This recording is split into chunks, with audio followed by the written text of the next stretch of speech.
Okay, this chapter is chapter 22, and it says Becoming a World Power. And this chapter focuses on the years between 1880 and 1914. The essential question is, how did America's growing power affect its relationships with other nations? So if we scroll down here, there's a timeline. It says 1884, Congress officially makes Alaska U.S. territory, following the U.S. purchase of Alaska from Russia in 1867. Then up here, the timeline says in 1893, American planters overthrow Hawaii's Queen Liliuokalani. The effect is that U.S. annexes Hawaii. The next point on the timeline is 1898. The Spanish-American War begins, and the effect is that Spain cedes Puerto Rico, Guam, and the Philippines. Further down, there's a map of the world in 1890, and the American flags show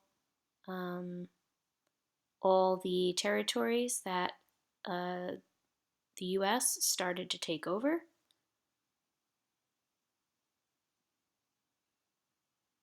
Down here is more of the timeline.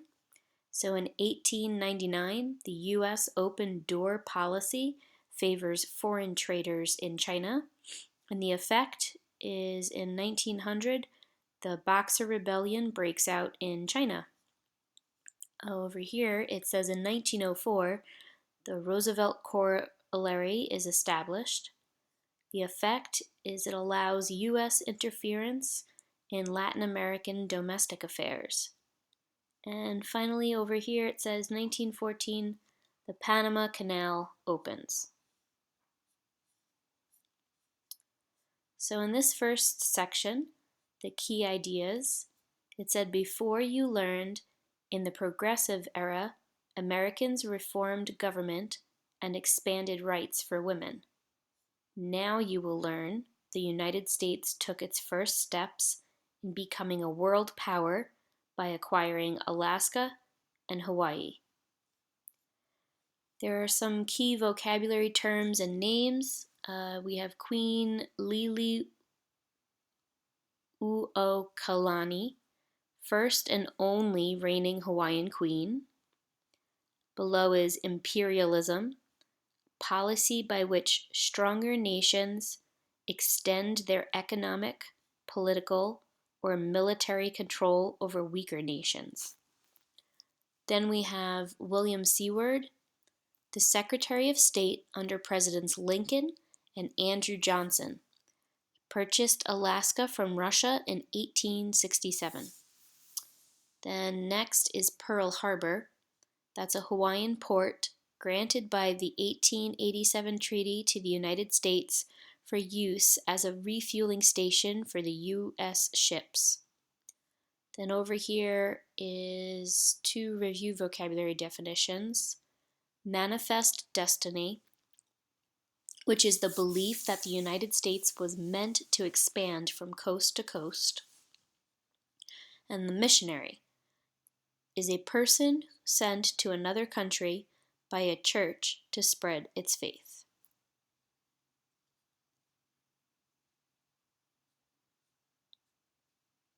So down here in section 1, it says imperialism in the Pacific.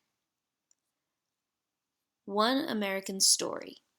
In 1893, American sugar planters in Hawaii, supported by a U.S. naval gunboat, overthrew the Hawaiian government of Queen Liliuokalani. The proud monarch was forced to surrender. This is a primary source It's a quote taken from Hawaii's Story by Hawaii's Queen in 1898, and it says, "I had informed President Harrison of the assistance given by the forces of the United States ship Boston, through which my government had been overthrown. I had asked that justice should be done, and that the rights of my people should be restored. President Harrison chose to set aside my statement and petition." The U.S. ambassador to Hawaii reported that the Hawaiian pear is now fully ripe, and this is the golden hour for the United States to pluck it. The annexation of Hawaii was only one of the goals of America's empire builders in the late 19th century.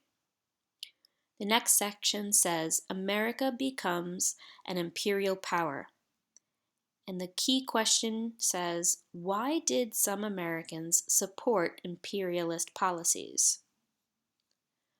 Americans had always sought to expand the size of their nation. Throughout the 19th century, they believed it was their manifest destiny to push American control westward to the Pacific coast. Once this goal had been achieved, Americans began to look overseas for additional sources of wealth. The next section reads Reasons for U.S. Expansion. By the late 1800s, many American leaders wanted the United States to join the imperialist powers of Europe and establish colonies overseas. Imperialism is the policy by which stronger nations extend their economic, political, or military control over weaker nations.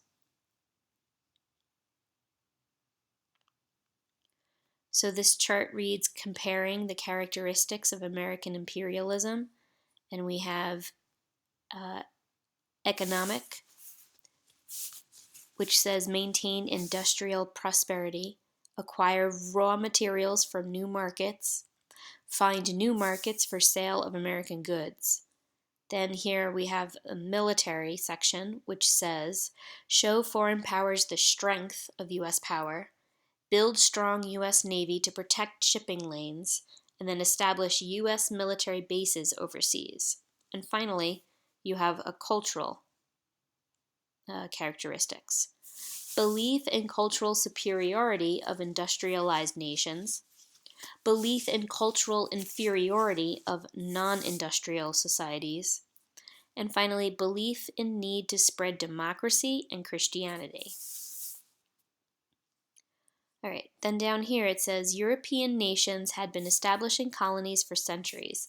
In the late 19th century, for example, Africa became a major area of European expansion. Most Americans gradually came to approve of the idea of expansion overseas. Supporters of expansionism argued that it would increase the nation's financial prosperity, strengthen the nation militarily, and spread democratic ideas. They also firmly believed in the superiority of Western culture. Now down here it says this section is labeled American Expansionism, and the key question says why did America want to acquire Alaska and Hawaii? With American territory now stretching between two oceans, America was well placed to extend its influence in the Pacific. Through purchase and annexation, the nation began expanding beyond its shores. America acquires Alaska. A strong backer of expansion was William Seward, Secretary of State under Abraham Lincoln and Andrew Johnson. Seward made his biggest move in 1867 when he arranged for the purchase of Alaska from Russia. Congress officially annexed Alaska in 1884. Seward was widely criticized for the $7.2 million deal. Newspapers called Alaska Seward's icebox. Even so, the purchase of the territory turned out to be a bargain. For about 22 cents an acre, the United States had acquired a land rich in timber, minerals, and, as it turned out, oil. And it says the annexation of Hawaii. In the early 1800s, American missionaries had moved to Hawaii to convert the local population to Christianity. Some of the missionaries' descendants started sugar plantations. By the late 1800s, wealthy American planters dominated Hawaii's economy. In 1891, Queen Lili Uakalani became the leader of Hawaii. Believing that American planters had too much influence, she moved to limit their power. Around the same time, U.S. trade laws changed to favor sugar grown in the United States. American planters in Hawaii were upset by these threats to their political and economic interests. As a result, in 1893, the planters staged a revolt. With the help of U.S. Marines, they overthrew the Queen and set up their own government. They then asked to be annexed by the United States. U.S. leaders already understood the value of the islands. In 1887, they had pressured Hawaii to allow a U.S. base at Pearl Harbor, the kingdom's best port. The base became an important refueling station for American merchant and military ships bound for Asia. Thus, when President Benjamin Harrison received the planters' request, he gave his approval. But before the Senate could act on the issue, Grover Cleveland became president. He did not approve of the planters' actions and withdrew the treaty. Hawaii would not be annexed until 1898.